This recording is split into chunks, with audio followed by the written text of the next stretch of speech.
Welcome back for another episode of Branching Out with Sierra. In today's episode, we wanted to take some time to honor the women in our lives for the upcoming Mother's Day celebration on May 11th. And I have back in the studio today the wonderful Ericka Kerns. We were discussing the upcoming Mother's Day, and somehow she weaseled her way into an additional episode. There appears to be some sort of competition as to who can get back in the studio the most. But today's episode is entitled Carrying the Legacy, Reflections on the Women Who Raised Us. And I really do want to acknowledge that Mother's Day is a time with a lot of different emotions for people based on, joy, grief, longing, gratitude, reflection. There's so many different emotions going on. So today with Ericka, we're going to talk about motherhood, not just Ericka as a mother, but the women in her life that have influenced her, and kind of break down some of the reflections that might take place on Mother's Day based on the people that have surrounded us and raised us. So welcome back for another episode. Thanks for having me on again. I just wanted to say hello to our good friends Jay Foreman and Jessica Gordon. I hope they're well wherever they are outside of this podcast studio. No competition there. None. I've lost track the count. I just know that I'm number one. Yeah. Okay. Okay. Well, honestly, you were, other than my own mother, the first person that came to mind when I was thinking about the Mother's Day episode, because when you were in the Leadership Academy, the way you talked about motherhood and instilling values in the home, everything that you shared about your life as a mother really stood out to me. And I was just amazed, and I look up to you as a mother. So I thought you were the perfect person to bring in and talk about this. But I just really want to start off with you telling a little bit about yourself on the personal side as a mother, because, we've always talked about you professionally. Sure. And of course, your disc style and how that plays out in your professional life as well. But can you share a little bit with the listeners about your personal side of life that you're comfortable sharing? Yeah. So in terms of motherhood? Yeah. So I had Liam not very young, but I had Liam younger, and I wanted to be a younger mother. I wanted to be able to keep up. The other women in my family, both paternal and maternal sides, were younger mothers, early 20s. His father and I had been together for about 4 years before we conceived. We weren't trying, but we also weren't preventing. We were best friends, and so it was a very happy surprise. And so that kicked off the journey. We were going to have planning for two. Once Liam, who is my son, Liam Finley, born in 2011 via emergency C-section. We were going to help him potty train and get out of diapers, and then we were going to try for a second because I really wanted Liam and Lainey. Things kind of took a course, a change of our path there in life, and his father passed away in 2017. So when I tell people about my story, I like to call myself an independent parent. I don't like the label of single parent. That's about my dating or marital status, and it's not about how I'm walking this journey with Liam. Yeah. So while I do have a great family support system and great role models around both of us to lean on, I'm at it independently. So that's just a little bit. He's 14 going on 37.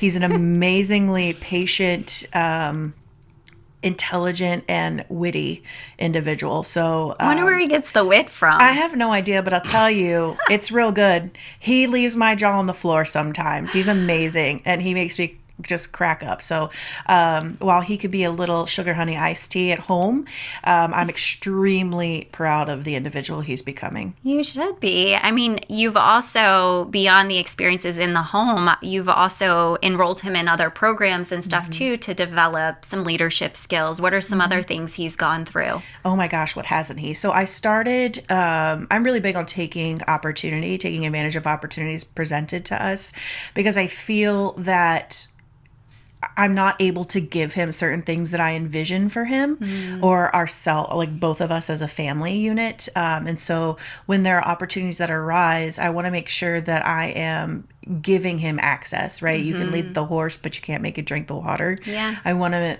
put him in front of things that are going to help him form a perspective for himself, as well as help shape the way he sees the world. So I started a resume for him as early on as I can remember.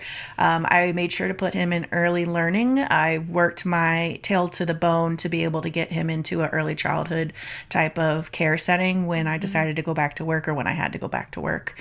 And then he has taken part in various skills and workshops. So LRCC has had summer academies. Our local school system has had something new called Charting Pathways he's taken a part of.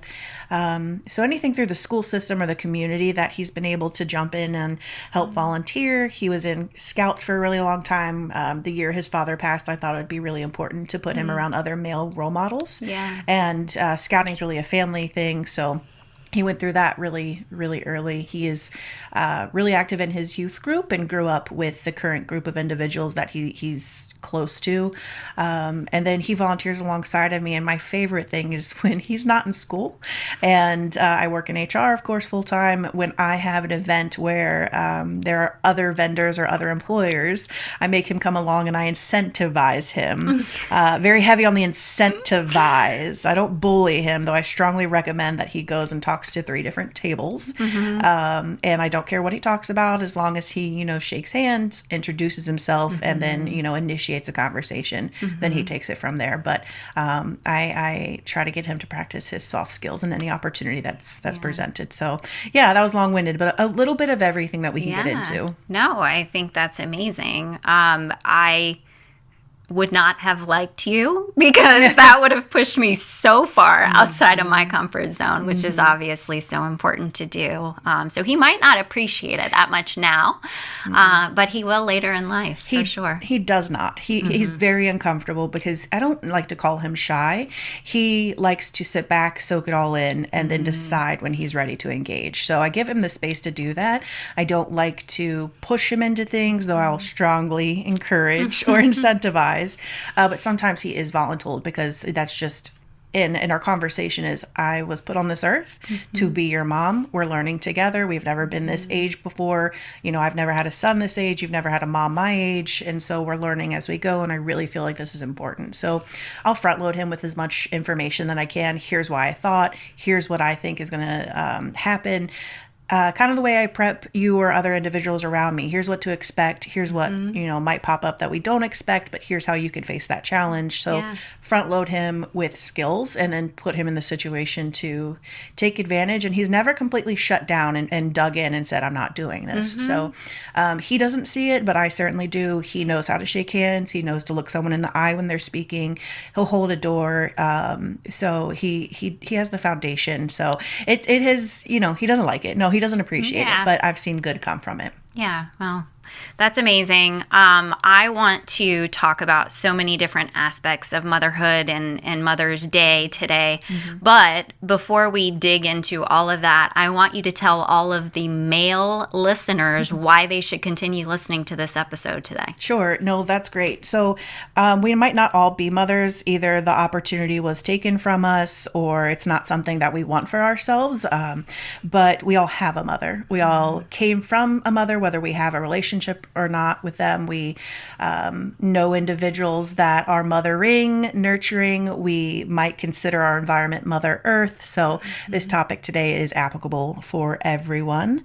And I think it's important to note that honoring motherhood doesn't have to look one way or the other, right? We're not specifically talking about ourselves or our direct mother, but everybody's story matters and deserves space. So I think it's important to honor all. There you go. Now they'll stick around. Thanks for that. You better. No, it's true. Your story matters, whether you're grieving the loss of a mom. I think about that with my mom all the time. And you know how emotional I get, so I'm going to try not to do that now. But watching how mom has been impacted by the loss of her mother terrifies me when I think about the day I have to lose mine. I think about it all the time. I know mom still forgets sometimes and goes to call her mother. You know, that was her best friend throughout her life. And my mother has been my constant and safe space through my entire life and who I've considered my consistent best friend. So yeah, though I'm not grieving the loss of my mom, I think about how it impacts my mom all the time and what can I do to support her. So yeah. And then, for me, that I am not a biological mother to a child, but Caleb has been in my life since he was a year and a half old, and he's turning 6 next month. Actually, when this is being released, it is this month.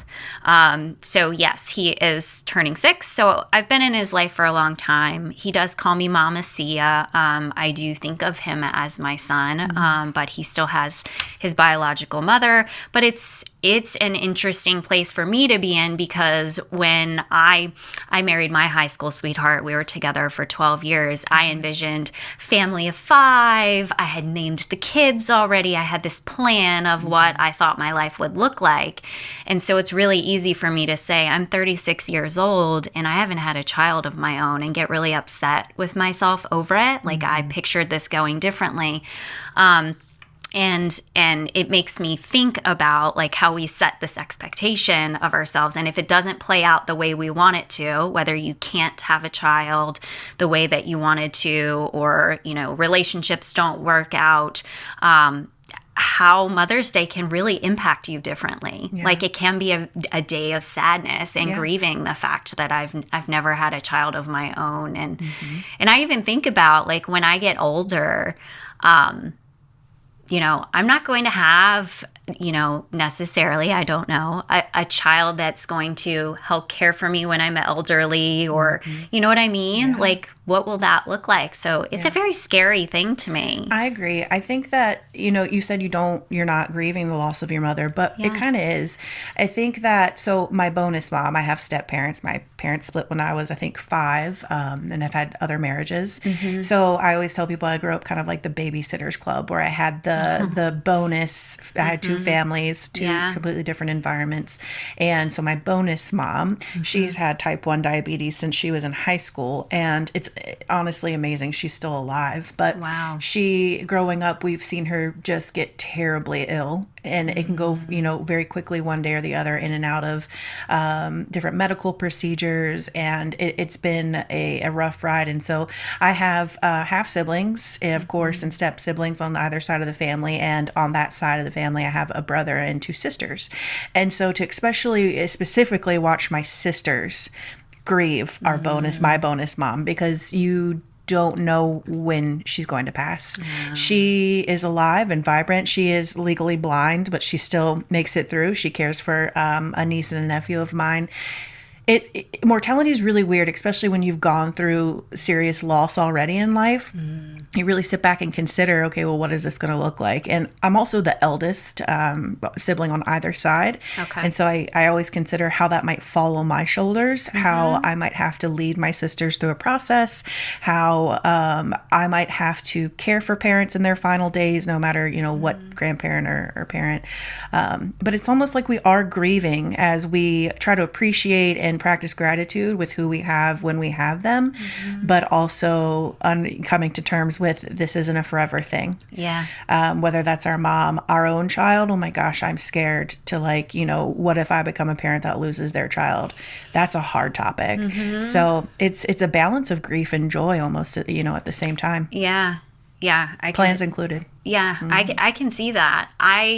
I was also thinking about all of the women that have influenced my life. And it's funny because I throw mom around all the time. Like I have my chamber mom, like Danita has been like a chamber mom. Cynthia's been like a chamber mom. Darkest Brenneman has been like a mom in business to me. I have these ladies that I really look up to and I see have kind of taken me under their wing in different situations. The first principal I worked for was like a mom. So I throw it around, but I hope that they understand. I truly see them as someone who's had a major influence on who I am, and I'm always looking to for feedback and new learning and knowledge. So I really feel like in this episode I want to highlight like the word mother. It doesn't have to be a mother. Mother's Day can be to truly celebrate any woman in your life.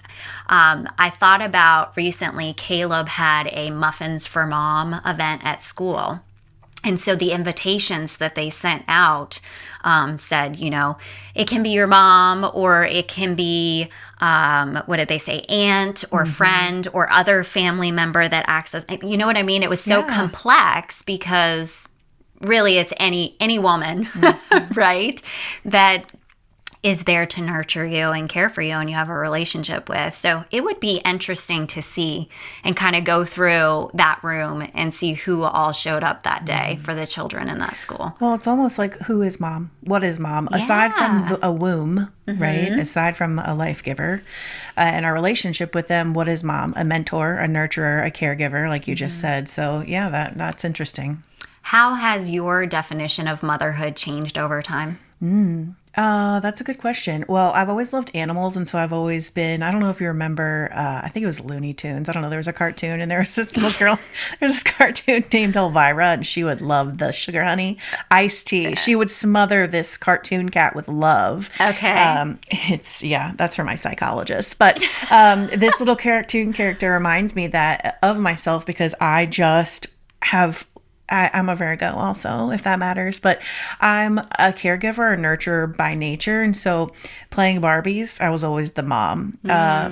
Motherhood to me is exactly that, like leading like a mother, caregiving, nurturing, just that tapping into your feminine ability to provide those things, or not, if you choose not to. But I remember when I was pregnant with Liam, I was one of those individuals that had such anxiety over, what if I don't click with this human? What if I don't know what to do? What if I don't know what the cries mean? And, God bless my Aunt Val. I love her. She gave me so many pearls of wisdom. But they said, it might click or it might not, but either way, this is your assignment. And here you are. Either you accept it and make the best of it or not. So I guess the definition is continuing to change. It's not just I was the womb and life giver. It's a challenge, meeting a challenge. Showing up. Yeah. Who are the women in your life that have really influenced you? Yeah, that's a great question. Like you, I've had many mama mentors. I can think of a handful of women throughout my career who have really taken me under their wing to provide wisdom, accountability, whatever it was that I needed at the time. And most of the time when I didn't know what I needed. Specifically, my Aunt Val, I love her to death. She is just a very grounded individual, a woman of faith. She's pretty straight, with a straight shooter, which is typically what I need. So I have my mom, who is great. She is a very resilient individual and has had to work with a hand of cards dealt with her throughout life. So she taught me to be resilient and strong. And I don't know that she necessarily would claim the headstrong stubbornness that that was instilled in me. I think she'd say I was born with it, but she certainly helped. I hear Matt laughing. So I have my mom. I have my grandmother on my mom's side, who I'm extremely close to. She always tells my mom, "Thanks for having her for me," referencing me. There's a picture of us when I'm like a newborn, just laughing and giggling, and she's looking down at me and giggling. She said, when we look at that picture together, she said, "I told you that you were here to laugh with me, and we've been laughing ever since." Aww, that is so sweet. She's great. And then I have a bunch of aunts elsewhere too. And then I was really close to my paternal grandmother. She passed Liam's first Christmas, so over a decade ago. But yeah, those are the individuals that I'm really close to. My mom, biological, my bonus mom, who is extremely patient, hilarious, can match me beer for beer, loves to swim in suntan, and has a fiery temper like I do too. But you have a temper? No, I've been told, yeah. I just adore her though. So yeah, I have a great group of women around me. Yeah. So I'm curious, as you describe them. What do you want Liam to be able to say about you as a mother? Somebody recently asked me that same thing, and initially I had responded in humor that he'd probably say I'm a big pain. But I asked him when he got home from school that day, and he said, at first he said, I don't know, my mom. I was like, okay, yeah, but like, dig deeper, what else? And he was like, I don't know, Mom. Caring, loving, you're there. And that really touched me because, I mean, I don't look at myself as the biggest nurturer. I am, but it's not the touchy-feely, mushy stuff. That's not my personality. But I'm able to tap into that when I see that he needs that human connection, that motherly love. And so it's actually exhausting for me, though it is genuine. So I also find myself to be caring. I do care about him passionately. He's my legacy. I'm my assignment on earth, the reason I'm here. So, and he would totally barf if he heard me say that. But yeah, don't let him listen to this episode. Oh, he won't. But I think that caring and loving was a really sweet description, and it didn't take him long to have to think about it, which to me meant that it was genuine. So yeah, he surprised me with that, but it touched me. Yeah. What do you think you're still learning as a mother? Every day, all of it. I question myself a lot, but I've come to learn in my experience that if I practice the pause and try to consider everything I know and then factor in that I don't know it all, bringing him into the loop when he wants to be heard. He's a teenager. He's becoming his own individual. I feel like I have front loaded. I used to work for Home Depot back in the day, and so I always still use one of their, it's your toolbox, your tools in your toolbox, right? Yeah. So I feel like I had equipped him with enough skills. Now it's time for me to step back and allow him to use them, fail forward, be there to support him when he needs it, and, you know, sometimes when he doesn't, but I'm still learning every day, and most of it's alongside of him now.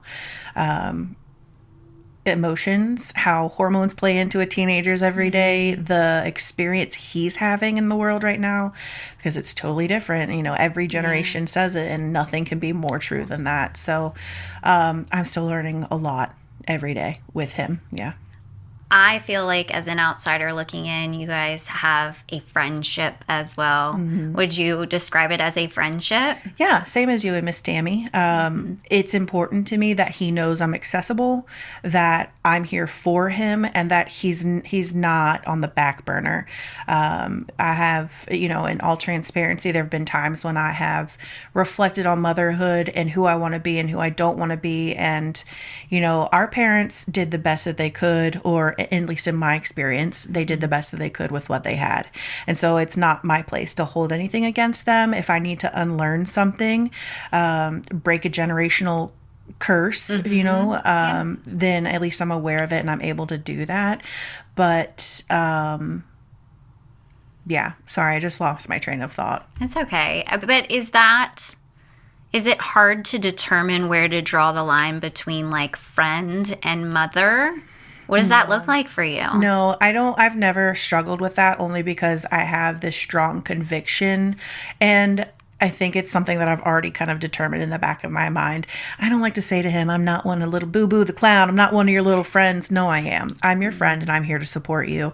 But I think that we now in our relationship, as he's grown up, I think that there's been a very clear boundary where if I'm directing something and I'm not asking your opinion about it, there's a reason. And I always circle it back to, I'm your mother. It was a role I didn't assign myself. I'm here for you, and it's my job to make sure that I'm making a determination that's best for you. And so I'll hear you out about it, but, you know, it may not change my opinion. So there's always been this really clear boundary in, okay, we can laugh and joke, and if I have to pull the reins in, I'll let him know I'm actually not joking. I think this is really serious, and here's why. Yeah. And if you're not ready to talk about it, we can come back to the table in 10 minutes, whatever it might be. But I don't think that we struggle with that. Okay. He might, to kind of determine is mom joking or not. But if I see that there's, Oh, I think I could read it pretty quickly if you weren't joking. man, if I don't say it, my face does. I know it, and the tone of my voice, of course. Yeah. But there is, I love the thing where you can just give them a look. Oh, that's so powerful. Yeah. It doesn't mean he's going to stop. He is my child, but he is really respectful in terms of boundaries. Right now, the only conflict that really comes up is based on what you normally see with a teenager, I think, on normal stuff. But I think that the abrupt and really tragic loss of his father made us, we had to rely on one another. Yeah. And that's going to be an ongoing thing, and I won't cry because then you'll start to cry. And it is still something that comes to the surface of my mind often because I have to try to think like him.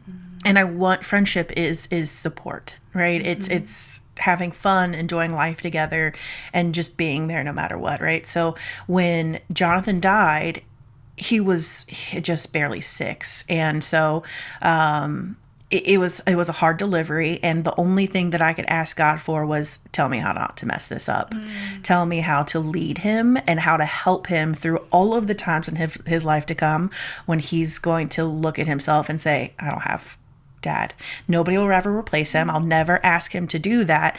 But the hardest times in our life right now where I have to be friend and mom is when, don't look at me. I know. I'm sorry. It's okay. You see my eyes, don't you? It's when he's going through life and he is noticing, okay, sorry, men, this is about Mother's Day, but as a mother, I have a 14-year-old who's going through puberty. I wish I had my dad. Okay, well, we have Poppy, my bonus dad, and then my brother is mid-20s, and he's very close to them, and so I know he'll go to them on his own, or I might suggest, but it's still not dad. And so oftentimes I'm mom and dad, and if he's comfortable talking about something, I'm there, and that's where the friendship really kicks in, because I'm parent and friend, because I know that if I didn't have that friendship with him, he's not approaching me with what's going on in his mind. Yeah. He's going to be going to prom. He's going to graduate. He's going to get married. He's going to have kids without dad. And so every phase of life, I know that that's a foundation in the back of his mind. So friendship's really important, but we do have a clear boundary. Yeah. And now all the listeners know why I look up to you. No. Seriously. What are some of the values that you're instilling in him at home? Yeah. Those things that you shared in Leadership Academy, you probably know what I'm talking about.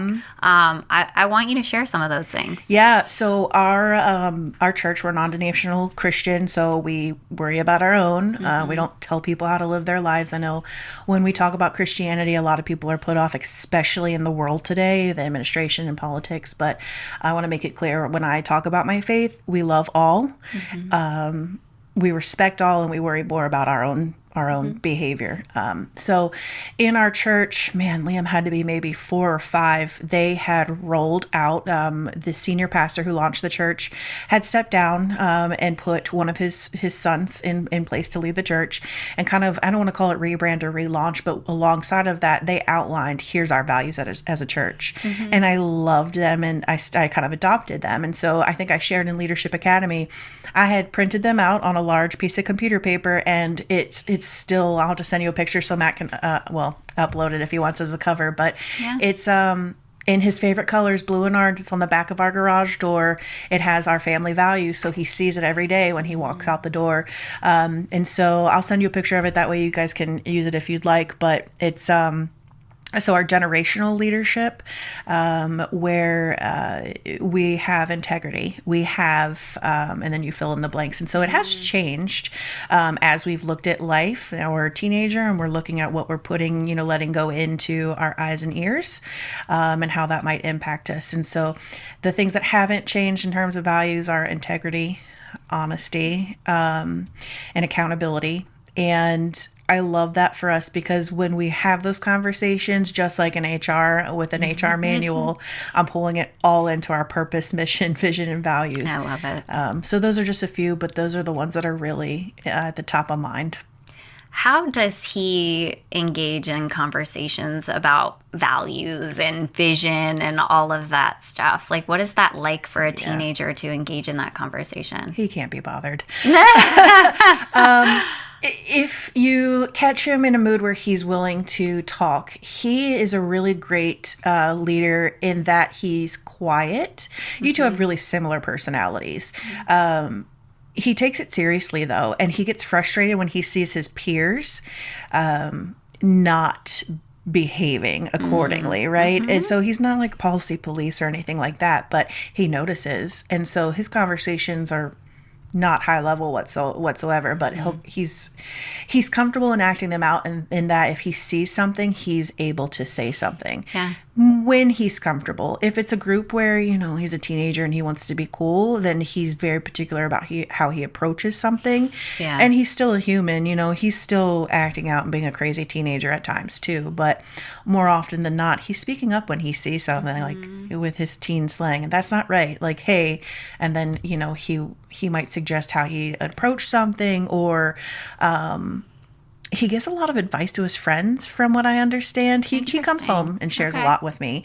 Right now we focus a lot on, is that gossip? Is that something we need to engage in? Is that something we need to spread? Or is that something that, shouldn't have our focus? But he lives them out. I just don't think that he's as articulate with it. But if you asked him to define the things that are hanging on the back of our door, he can. Oh, that's amazing. Hopefully it'll look a little different when he is older as a young adult. But I'll tell you, this kid, when he was elementary school, just like a Bible verse of the week, this kid would rattle off all of those things to his friends with fervor and passion. Oh, I love that. Well, it makes me think about, right now with Caleb being 5, he just take the playground, for example. This is the teacher in me. I'm sorry, I can't help it. You're not supposed to go up a slide. It's for down only. Okay? Okay, got it. This is a safe choice.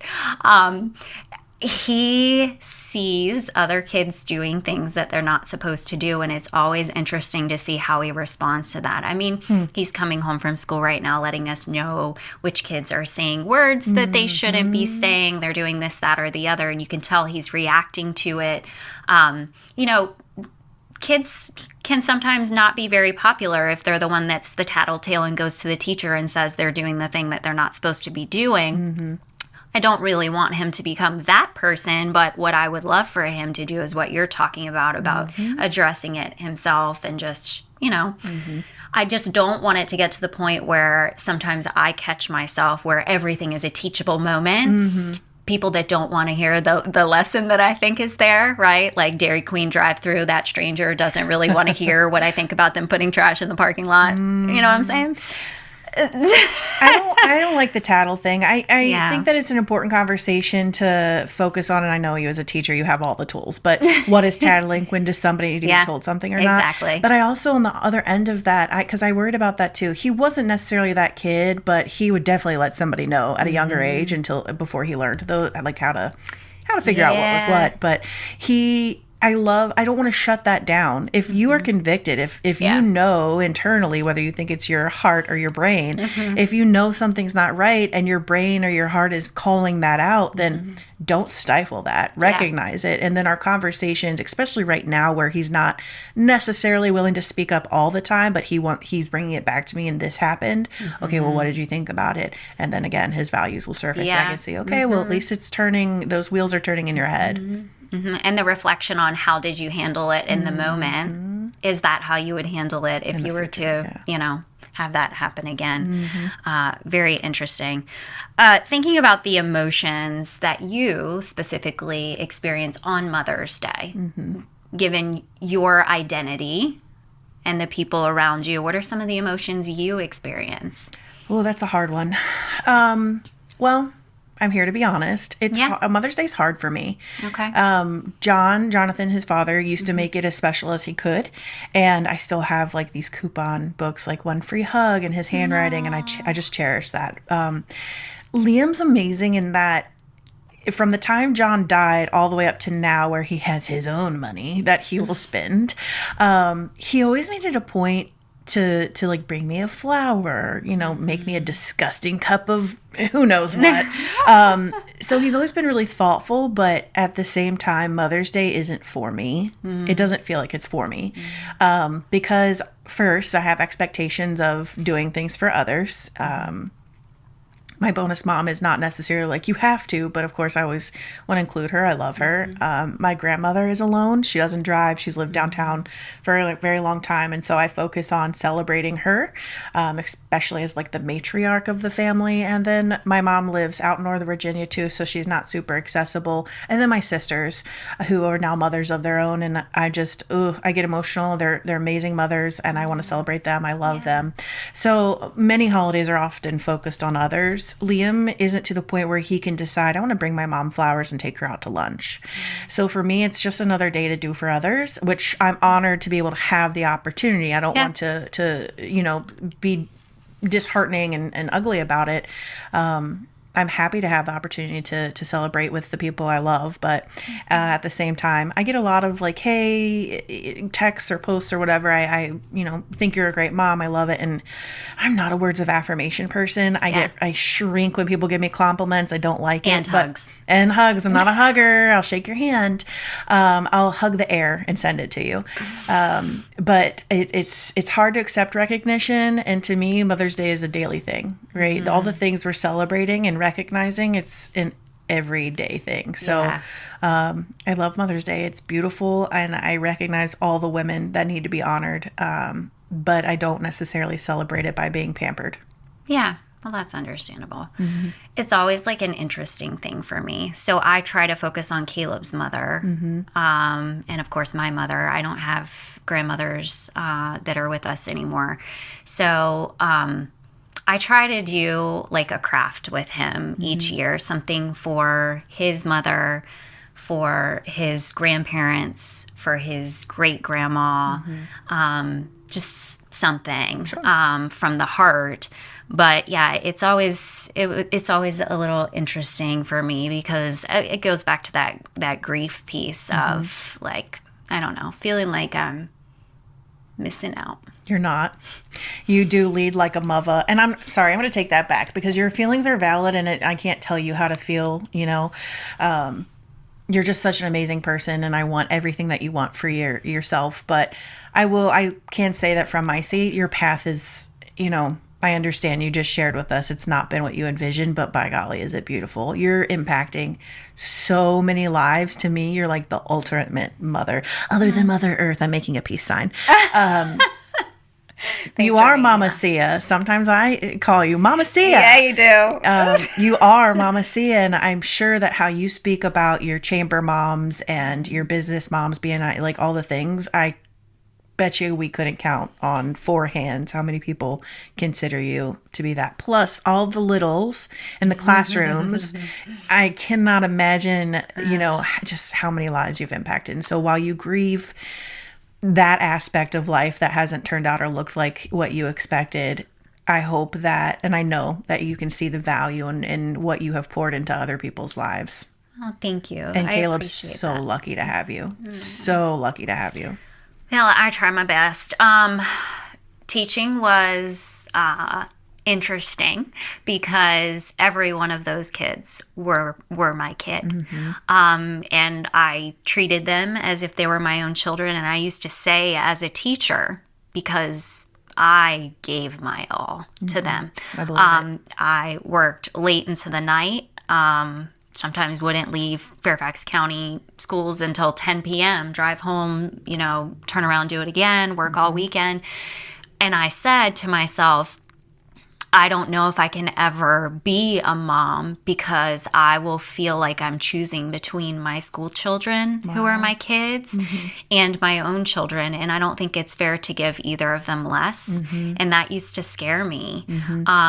And honestly, I found myself wanting to look out for the kids at school so much that, I was reprimanded for, like, you are a math teacher, Sierra, you need to stay in your lane and leave stuff to social services. Like, that was really hard for me because I go into protective mode real quick for the people I care about.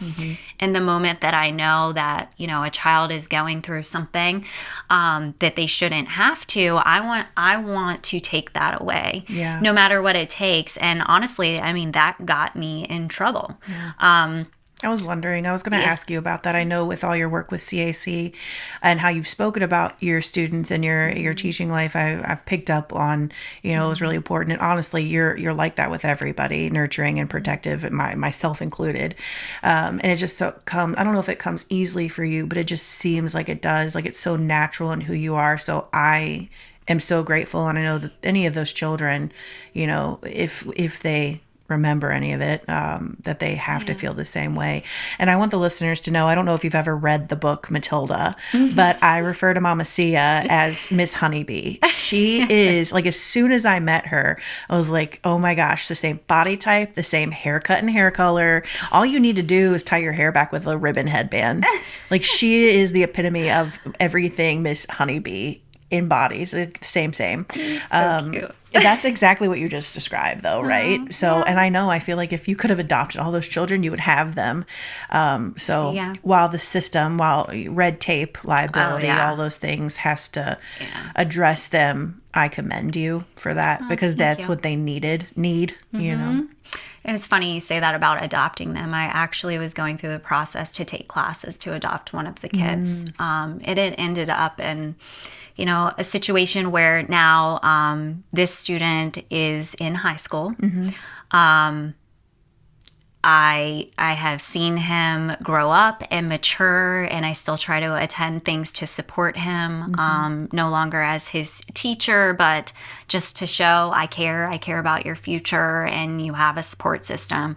But I would have adopted any of those kids, whatever it takes. That's still teaching. When these individuals that are encountering you, when you are just being your normal, genuine self, you are teaching adults and children alike. Like, I learned from you every day. Even if it's the same lesson over and over, that is going to be ingrained in my head at some point, you are constantly teaching. So even though you're not in a classroom and held back by red tape, you are just a life leader. So well, that means a lot, because I do try to rein it in, because I find myself, as I had mentioned, like, trying to teach when truly I don't think people are open to the learning. And that's always a tough moment for me, because I feel convicted to teach a lesson and show someone what the right thing is, and stop them in that moment. Mom says I'm going to get shot for one day. Oh, I hit the mic. Sorry. I love that you say that, because something right now I'm encountering with Liam, I know that my parents are just sitting back and giggling while I'm explaining this stuff. And I acknowledge it. Like, you know, I have it all coming. Like, he probably owes me a ton of worse stuff. Like, I've earned some crazy teenager behavior from him. But you can't, they're not always going to listen. But you are teaching things that it's not arithmetic. It's not an equation on a board, Sierra. You're teaching them the harder stuff that, first of all, is almost impossible to teach, but the stuff that they don't know that they're being taught. They're going to look back and they're going to say, this person really showed up for me in a way that no one else did. And so you're teaching them compassion, you're teaching them perspective, and as they reflect on life, even if it's a tidbit, there's a lesson in it. All types of people. So I hope that you acknowledge that, because you are mothering many, many people, and in the past and now. Well, I try to, thinking about empathy, every person that I look at, I try to think, this person is this person because of the combination of experiences that they have had. You know what I mean? Like, what has led to this moment for them? And if they're showing me a behavior, they don't know any better, right? And why would I judge them because of that? If they didn't have the opportunity to learn the thing that I learned from my mother, like, I mean, do I need to step in and give them the opportunity to be exposed to the ethical decision here, or you know what I mean?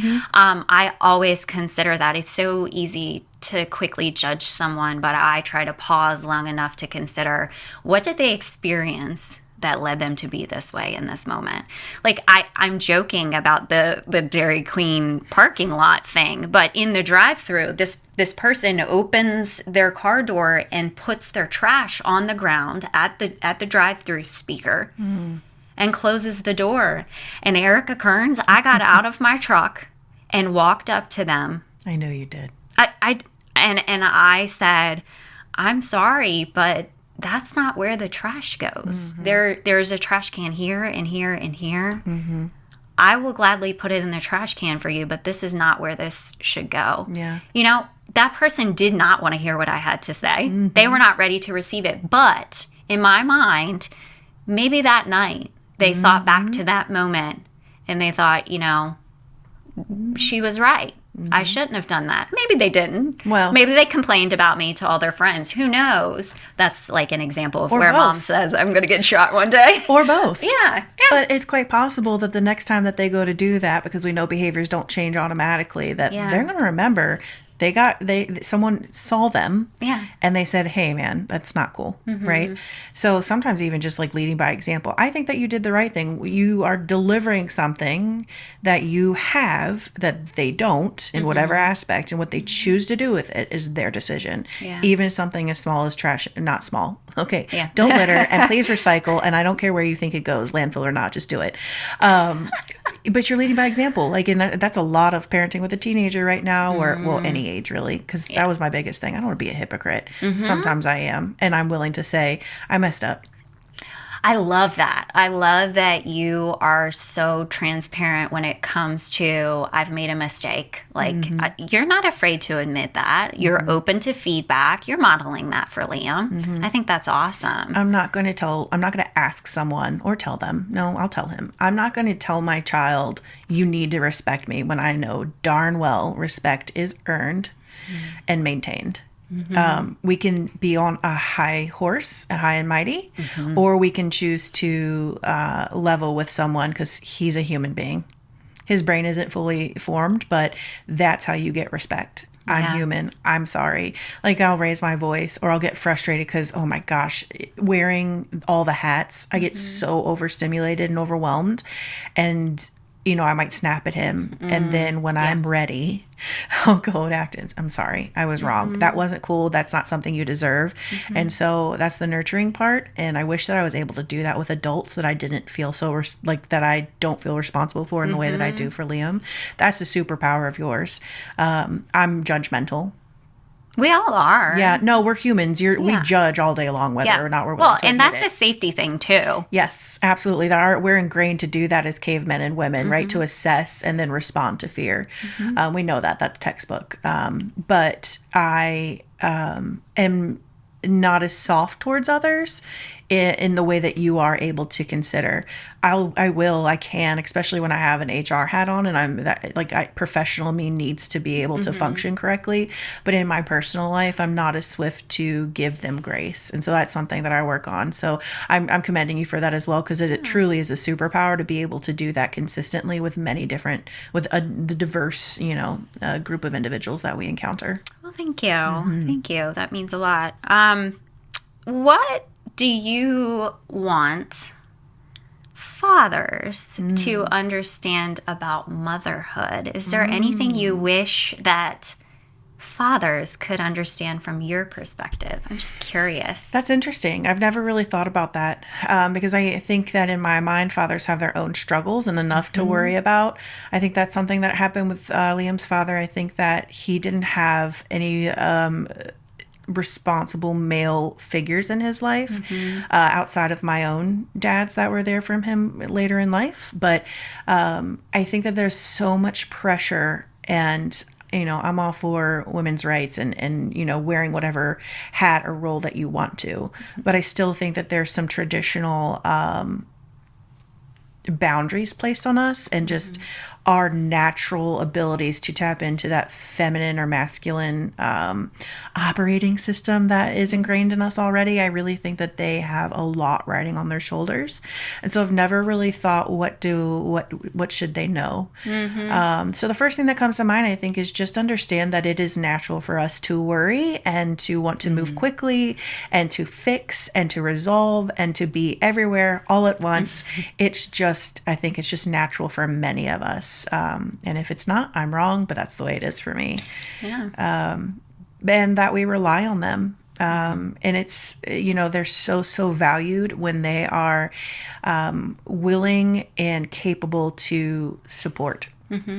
Just as valuable as it is for a woman to support the father figure, or male, or whatever that family dynamic looks like. But, I understand fatherhood has as many challenges as motherhood does. So knowing that we recognize that and that they're just as important, and there'll be a Father's Day episode coming along that'll highlight them as well. But they're just as important to the motherhood journey and role. I don't have Jonathan, and I'm not currently dating or married, but the father figures in my life, I heavily rely on them. I'm just a girl. My bonus dad and my dad are willing to fix something right up, and they have so much knowledge to share with me that they're just so important to us. So I think that's the biggest takeaway for them. No, I think that's great to share the worry part. I really I connect with that. It resonates with me. I do worry about everything. Maybe a little over the top, but I saw something on social media when I couldn't sleep last night that was a chart showing like different kind of household chores, and then it had two columns of male and female, and then what percentage of people from each gender complete that chore. And it was hilarious because the column that had men, all the percentages were through the roof. They were saying they were doing all the dishes, they were doing the laundry, anyway. I immediately went to the comments and it was just woman after woman. Like, I think they messed up the column headings. Yeah. This can't be right. I'm sure they do them. They're just not doing them correctly. Yes. I think they do them incorrectly on purpose so we don't ask them to do them. Well, and that's fair, and that's really intelligent, because I'm going to do the same, boo. I'm going to ask you to hang this picture, and then when you delay, I'm going to pretend like I'm going to do it myself so that you get frustrated and do it for me. Yeah, well, there you go. Actually, and I know that neither of my fathers are going to listen to this, so I'll tell you my one tip and trick.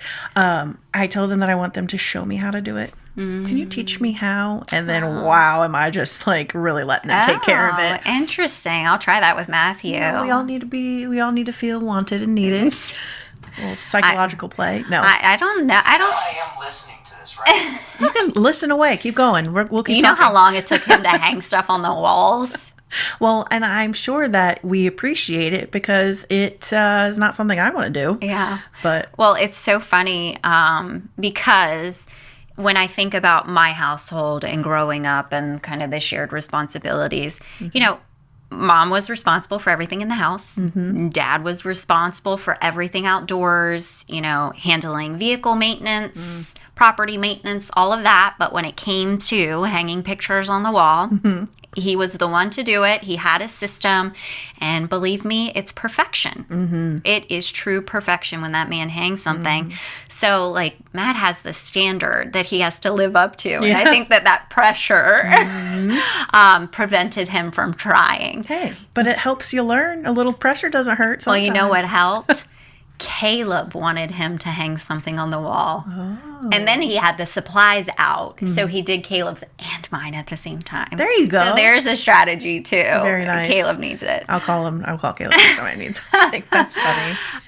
No, but it was just interesting to see that because the women were going wild at this chart. Like, this can't be true. And then, of course, there are a few men that were popping in saying that they were doing all the things. But it really is, shared responsibility. I've heard a lot of people say lately it's not like 50-50. It's like each day, it's a total of 100%. And what can you give? I love that. You know? I love that analogy, and I also love. I'm sure you're.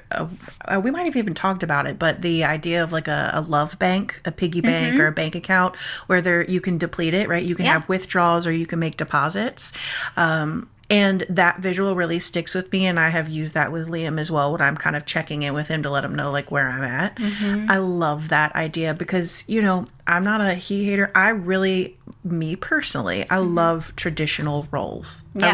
I love that. It would be too. wildly helpful, and it allows me to tap into my feminine. It makes me be more relaxed, more nurturing, loving, not as, riled up and feel like I have to take on the world. So I love those traditional roles. That's how it was growing up for me as well. And it's what I would love for myself someday. But acknowledging that that's not what everybody wants. It's not what works for everyone. There are a lot of single dads out there also that are wearing both hats. And so it's harder when you listening to that. It's harder when you're making your own withdrawals and deposits. And so you really rely on others. Yeah. Fathers, you're needed. You are amazing. The giving and the taking and the support. It is a daily thing. Yeah, it really is. So I specifically asked what you wanted fathers to know about motherhood, but just in general, what do you think in general people need to understand about motherhood and Mother's Day? That's a hard one. I don't know. Let me look at my notes here. You had asked me, sorry, I'm going to reroute. You had asked me what, you asked me for one thing, what I wanted to come out of today. I did. So I made because I have to have a plan. Yeah. Oh, I love a plan. You know me. I cannot go into anything unprepared, or I will just, it'll be awful. So I have these bullet points for you, and I think that'll answer your question. Yeah. So first point, I had already mentioned what I want people to take away, that nurturing, whether in motherhood, leadership, or community, it's powerful work. That falls on fathers as well. But today specifically, it's powerful work, and it's okay to honor yourself for the ways you show up for others and yourself. Mother's Day can be a celebration. It can be a time of reflection or grief, right? Processing, gratitude, growth, and sometimes all at once. I think it's really important to highlight that. Mother's Day can be all of those things. You can celebrate, you can rest, you can keep to yourself and ignore the day, whatever works for you, but it can be all of those things simultaneously. And that's normal. It's a human experience. And then taking the time to reflect on the women who shaped us is powerful. It needs to be done. Even especially in instances where we are in a position where we don't know our mothers, we don't know motherhood, we don't have that relationship, and it's kind of like it's something that we put off to the side and don't acknowledge. I think acknowledging the hard stuff is important too. Yeah. So yeah. We carry forward the wisdom that these individuals have given us, whether it is, bountiful wisdom or the lack thereof. Yeah. And, it's what we do to move forward, and it affects how we lead, we live, we love. And I think Mother's Day is exactly that. It's the ability to take from it what you need, whether it's, again, all those things simultaneously or one thing in particular. And I think Father's Day is the same way. But man, aren't women great? Yeah, I can't wait to see all the comments from the dudes that listen to this. Well, it's not a he hater. We love you too. This just isn't your episode. It is an episode for you to reflect on the gals. Yeah. All right. I have one more question because we're lifelong learners here. Just very succinctly, don't overthink it. What has motherhood taught you about yourself? Ooh, that's great. That I have a purpose. That I have a purpose, because at the end of the day, if you strip everything away, the only thing that matters is my child, and what I'm doing for myself that indirectly impacts him. The things that I do directly for him, shopping for his clothing, feeding him, showing up for him, at events. It has taught me that I'm resilient, that I'm capable, even when it feels like I'm not. And that I'm lucky because, I didn't think I wanted to be a mom. I was, I wasn't 100% sure. I grew up, my aunt had led daycare at church. And so I was always around children. I have all these siblings. And I was just like, man, I just want to live for myself and be selfish. And then when we were surprised with Liam, I actually had mono and found out I was pregnant at the same time. It was a rough ride. That sound good. No, it was super random, but it taught me all of those things. But I'm lucky, and he's great, and there's a reason that I was assigned this legacy. I wanted that to be my last question, but I can't stop there because I have another one. Okay. What has been your proudest mom moment? Oh man, I don't think I have like a proudest. I have many along the way where I was super proud to, for example, there are times in home ownership, I'm just a goal and I don't want to default to calling a father who's not always going to be there. And so I have to force myself to learn. So even when I like fix the chain on the toilet or figure out that my washing machine has a filter and it needs to be cleaned out regularly. That was the most recent one. That I could. I feel like I got a text that day. Probably. Because I'll cry my way through it, but that I can figure it out and that I can lead him to know that he can do the same. So proud moments have been where even small things where I notice that he's made a good decision for himself. And I'm like, oh man, thank goodness. Like I didn't have to coach him through that. He was capable of getting to, in my best Sierra voice. I'm glad you came to that conclusion on your own. Or you were able to come to that conclusion on your own. So I don't think I have one in particular. Okay. It's just highlights, the highlight reel where you're able to take a deep breath and go, okay, I'm not doing so terribly. But yeah, it's just times when I'm showing myself and others that I'm showing up and I'm able to do it.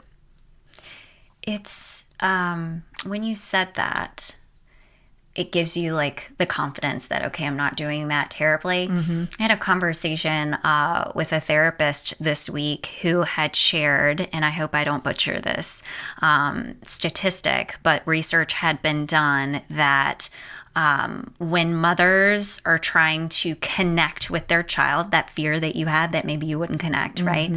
If they can only connect 30% of the time, 30% of the interactions are truly connecting with the child, that's all it really took to leave the impression, which was a very interesting stat to me, like basically giving you the confidence, like you don't have to get it right all the time. If you can get it right 30% of the time, then you're having a major impact. That sounds about right, because you know what? They love you no matter what. It's like that analogy. I would never kick a dog, but if you kick a dog and it comes back, these kids, I mean, I don't even think it's just single to parents. It's whomever that they decide to put on a pedestal. They will love you no matter what. And I remember when he was a toddler, especially around the time his dad was ill, and it was weighing really heavily that, I'm taking on this thing by myself and it's going to be like a really difficult ride, but he deserves the best. That, I would mess up. I would come home and I'd just be frustrated and I didn't have anything else to give, and it didn't matter. He would just hug me and being there was enough. And then I think that it kind of grew on me over time, like, oh wow, like he's resilient too, but no matter what, he's showing up and he's here too. So it's just a really beautiful path together. So yeah, hopefully I'm not doing as bad of a job as it feels sometimes, but you're doing an amazing job. Thank you. I'm very proud of you. Thank you. Seriously. All right. What's the branching out challenge? I want to challenge listeners, men and women, no matter what roles or hats they wear, to take this conversation back to the individuals in their life. Have these same conversations, ask the same questions, dive a little bit deeper. If you don't know how a mother in your life has been impacted, you don't know their story, you don't know how you can help, ask the questions, learn more. It's great. Great advice. Thank you so much for honestly coming in here and being so transparent about your feelings and your experiences. It really does help our listeners to understand, a glimpse behind the scenes and life through one mother's eyes, right? Yeah. So thank you for that. Thanks for having me. I know I can always have you come in and be vulnerable. Twist my arm to get me back in here if you have to. I might consider it. Well, I appreciate you. Thanks for having me. And happy Mother's Day. Thank you. You as well, Mama Sia. Thank you. Thank you. So this episode is going to release Friday before Mother's Day. So it's perfect timing. I really hope that you were able to do some reflecting as you listen to today's episode. Maybe go back, listen to it a second time, and continue the reflection. Share it with someone that you think needs to hear it. Whether you're celebrating, grieving, longing, reflecting, your story matters. And thank you for listening.